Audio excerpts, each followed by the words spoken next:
Au nom d'Allah, le tout miséricordieux, le très miséricordieux. Dis, il m'a été révélé qu'un groupe de djinns prêtèrent l'oreille, puis dirent, nous avons certes entendu une lecture, le Coran, merveilleuse, qui guide vers la droiture. Nous y avons cru, et nous n'associerons jamais personne à notre Seigneur. En vérité, notre Seigneur, que sa grandeur soit exaltée, ne s'est donné ni compagne ni enfant. Notre insensé, Iblis, disait des extravagances contre Allah, et nous pensions que ni les humains ni les djinns ne sauraient jamais proférer de mensonges contre Allah. Or, il y avait parmi les humains des mâles qui cherchaient protection auprès des mâles parmi les djinns, mais cela ne fit qu'accroître leur détresse. Et ils avaient pensé, comme vous avez pensé, qu'Allah ne ressusciterait jamais personne. Nous avions frôlé le ciel et nous l'avions trouvé plein d'une forte garde et de bolides. Nous y prenions place pour écouter, mais quiconque prête l'oreille maintenant trouve contre lui un bolide aux aguets. Nous ne savons pas si on veut du mal aux habitants de la terre ou si leur Seigneur veut les mettre sur le droit chemin. Il y a parmi nous des vertueux et d'autres qui le sont moins. Nous étions divisés en différentes sectes.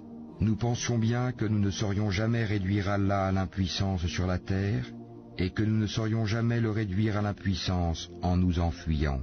Et lorsque nous avons entendu le guide, le Coran, nous y avons cru, et quiconque croit en son Seigneur ne craint alors ni diminution de récompense, ni oppression. Il y a parmi nous les musulmans, et il y en a les injustes qui ont dévié. Et ceux qui se sont convertis à l'islam sont ceux qui ont cherché la droiture. Et quant aux injustes, ils formeront le combustible de l'enfer. Et s'ils se maintenaient dans la bonne direction, nous les aurions abreuvés certes d'une eau abondante, afin de les y éprouver.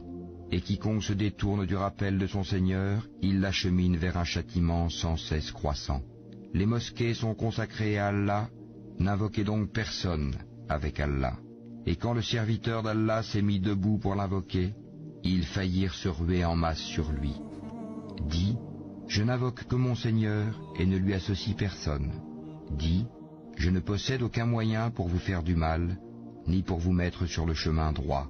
Dis, vraiment personne ne saura me protéger contre Allah, et jamais je ne trouverai de refuge en dehors de lui. Je ne puis que transmettre une communication et des messages émanant d'Allah, et quiconque désobéit à Allah et à son messager aura le feu de l'enfer pour y demeurer éternellement. Puis quand ils verront ce dont on les menaçait, ils sauront lesquels ont les secours les plus faibles et lesquels sont les moins nombreux. Dis, je ne sais pas si ce dont vous êtes menacés est proche, ou bien si mon Seigneur va lui assigner un délai.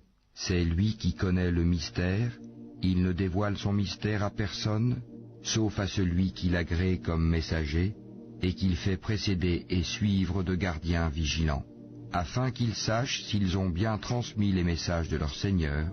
Il cerne de son savoir ce qui est avec eux, et dénombre exactement toutes choses.